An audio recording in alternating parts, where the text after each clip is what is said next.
their gaze.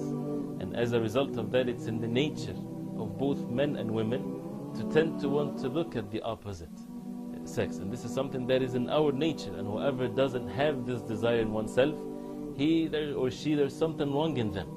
But Allah subhanahu wa ta'ala is the most merciful, and this is the reality of the religion of Islam, that it does not oppose the nature of the human being, but it takes us away from the evilness to be righteous. And you have to bear in mind, brothers and sisters, that when the Creator says something, it is for your own benefit, not for His benefit. He is not in need of us, but we are in need of Him. It is for your own benefit. When He tells you that don't look to any woman, actually that is for my own benefit. Many of you are married. If you are looking around any woman in the street, you look at her, you will be suffering, man. You will be suffering. There are many beautiful women around, and you cannot marry all the women of the world. So you are going to suffer at home. Okay? And you are going to have marital problem with your wife, because now you are comparing her to all those beautiful women you have seen. But the Creator, He saved you from this suffering by telling you, lower your gaze, don't look. That is a protection for you and for me. Normally it's a look, then a smile, then maybe a text message, and then maybe a phone call, then maybe a meeting, then maybe a couple of times, and then after that it will lead to this. It will lead to this. On it. And brother, I'm telling you, if you keep looking, when will you stop looking? When? When will you lower your gaze? Lower your gaze and guard your modesty. When will you do it? You see, it's easy here. All the Muslims together, you know, and everybody is good, you know, everybody reminding each other. But when you're alone by yourself, driving in your car, that's the test, brother. That's the test. When you're home in your apartment by yourself and you got the TV on, that's the test. It's destroying your spirituality altogether. Your relationship with Allah depends on a heart being clean. Every time you're exposed to filth, more dirt, more blackness, more covers are poured on top of your heart. And it keeps on pouring, and it keeps on pouring, and it keeps on pouring, to the point where you're listening to the word of Allah and you can't get yourself to even shed a single tear. It won't come, because your heart has been made so hard because of all the exposure to filth, all the sin that your eyes are taking in all the time. And you don't even care anymore. You know, a good heart, when it sees something inappropriate that doesn't coincide with the commandments of Allah, it is disturbed. It's not attracted, it's disturbed. It says, no, that's wrong. Immediately the conscience kicks in, the alarm goes off. But when you're at the point, when you're by yourself and you feel no guilt doing it, you just don't feel anything. You don't feel that it's wrong. The only thing before you stare at a sister, you look around like, is anybody else watching? And then you take a good look. That means the fear of Allah is completely gone. The only fear you have is that of the seen. There is no more fear of the unseen. What a horrible spiritual state to be in. Lower your gaze, people. Lower your gaze. It does fantastic things. طيب. Also, don't test yourself when it comes to zina. Don't test yourself. Most people like to test themselves with these things related to iman. But you don't test anything else that's dear to you, right? I'm sure a lot of you have laptops. You ever put it out on the sidewalk and just walk away from it? Come back 20 minutes later to see if it's still there? You don't test it because it's dear to you. You don't leave your car with the keys in the bad neighborhood to test if it's still there, because it's dear to you. You don't test your iman because it's, thank you. That's it. Don't test yourself. So people, no, I'll be alone with her. Yeah, she's pretty, but you know, I'll just test myself, see if I can do this. Oh, I'll be alone with her in the room. Yeah, but inshallah my iman is strong enough. You're testing it. Don't test yourselves. You go outside there and you keep your gaze down. You keep your gaze down. That is a sunnah. The longer you do it, the more reward you get. And the more tougher it is to keep it down, the greater the reward is. You know, don't look at, it's not like you see an ugly person and say, astaghfirullah. Keeping my eyes down. Brothers, that's easy to do. Alright?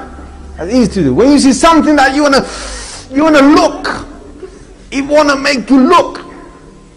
That time you keep it. Rasulullah said in a hadith of Ahmad, he says, you in that day Allah will give you, He will make you taste the sweetness of Iman. And brothers, you want to test this, you test this. Go out there today when you go from here, just when you're really tempted to look, don't look, and Allah will taste you in your dua, in your ibadah, in your salah, in your Quran, whatever it is, Allah will make you taste the sweetness of Iman. And I have tried this on several occasions, and on every occasion I have had the sweetness of Iman.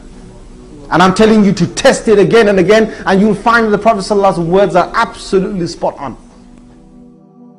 Another way to stay away from such a sin, because again it's tempting, and the shaitan, the devil, he makes it so nice and whispers to ones and makes it very difficult to remember that it's nothing but few seconds, and then after that it's on misery. Instead, if a person is patient and lower the gaze, as it's promised that a person would have the sweetness of Al-Iman till the Day of Judgment, that we need to look ahead. The saddest is when you see a sister coming with her husband, saying, Shaykh, next to my husband, I don't feel like I'm a woman. There is nothing that I can do to excite my husband. My husband is only excited when he watches porn. It is just destroying my family. If you're a believer, remember, the whole idea behind the deen is that you subjugate your passion. That we are in the process of self-discipline, self-control. Yes, I know it's exciting, but I love Allah more. Yes, I know there is temptation there, but this is all about self-control and self-discipline. Applying these Quranic principles, lower your gaze. Yes, it is exciting, lower your gaze. Allah Azza wa Jal didn't warn us to not commit zina, and you all know this. Allah Azza wa Jal says, وَلَا تَقْرَبُوا الزِّنَا. Do not come near zina. There are steps that lead people to zina. Allah is forbidding you from any of these steps. That's the wisdom behind, okay, that's why there's no intermingling. That's why I can't touch the woman. That's why we can't sit alone together. That's why we can't chit-chat and exchange phone numbers and do all the other stuff that people do. But you see, Allah subhanahu wa ta'ala is telling you that the easiest thing that you can resist, the easiest act that you can resist is abstaining from looking, lowering the gaze. This is easy to do, but if you allow yourself to look, your heart will desire. And if your heart desires, then you will find yourself driven to try to find a fulfillment for that desire which you have, and then you find yourself going into bad websites, into bad malls, malls that have a lot of women who are like this, or a lot of men who are like this, and so forth. So the easiest thing that you can do is simply to stop the look. And we don't even care about the spiritual price we're paying. It's affecting our prayer, it's affecting our dua, it's affecting our character, it's affecting our family life. It is. And we don't care. We just think, hey, that's life, bro, come on, live in the times. It's alright. That's just what it is now. What can you do? So many of you don't care what kinds of pictures you put up of yourselves on your Facebook pages. You know, I stopped going on Facebook for a reason. I don't say that Facebook is haram or whatever, but for me personally, I couldn't do it anymore. I just couldn't do it. You know, I stay in, we'll put something up on our Bayna thing, like an announcement or this or that. But for socializing, just the things I saw were so disappointing. Like, how can you do that? You're Muslims. How can you post pictures like that? You know, have dignity for yourself. Have dignity for your family. Guard your gaze. You know, start with your eyes. The zina of the eyes, and everything else goes from there. Every time a person falls into the sin, returning with the repentance and asking Allah subhanahu wa ta'ala for forgiveness. But the Quran, reciting of the Quran, asking Allah subhanahu wa ta'ala for forgiveness, having the proper environment in which a person doesn't go intentionally to the places where he or she might fall the eyes into things that is not permissible. Stay away from that, protecting ourselves, and to accompany ourselves with the proper company, with the proper friends, those who would remind us of Allah subhanahu wa ta'ala. And again, marriage is a great help, seeking the pleasure of Allah subhanahu wa ta'ala alone. Allah is saying, وقل للمؤمنين يغضوا من أبصارهم ويحفظوا فروجهم.